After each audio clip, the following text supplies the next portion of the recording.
আসসালামু আলাইকুম। আজ ১৮ই আষাঢ় ১৪৩২ বঙ্গাব্দ। আশা করছি আপনারা সকলেই অনেক ভালো আছেন।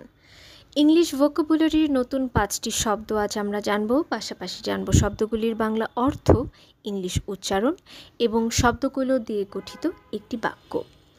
অবাধ্যতা বা একগুঁয়েমি বোঝাতে আমরা ইংলিশে ব্যবহার করতে পারি কনটিউমেসি। এই নাউনটি স্পেলিং CONTUMACY, কনটিউমেসি।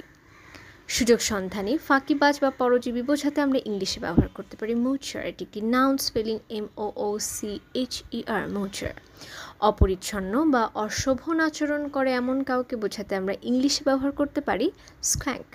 এটি একটি নাউন, স্পেলিং SKANK, স্ক্যাঙ্ক। ক্ষিপ্র, চটপটে, নমনীয় অথবা সহজে নমনীয় হয় এরকম কিছু বোঝাতে আমরা ইংলিশে ব্যবহার করতে পারি লিসম। এটি একটি অ্যাডজেক্টিভ, স্পেলিং LISSOME, লিসম। কাজে ফাঁকি দেয় যে বা অলস ব্যক্তি বোঝাতে আমরা ব্যবহার করতে পারি স্ল্যাকার। এটি একটি নাউন, স্পেলিং SLACKER, স্ল্যাকার। শব্দগুলো দিয়ে গঠিত একটি বাক্য। Despite being a known slacker with a history of contumacy, the moocher still managed to charm people with her lissom grace, though some dismissed her as just a skank living off others.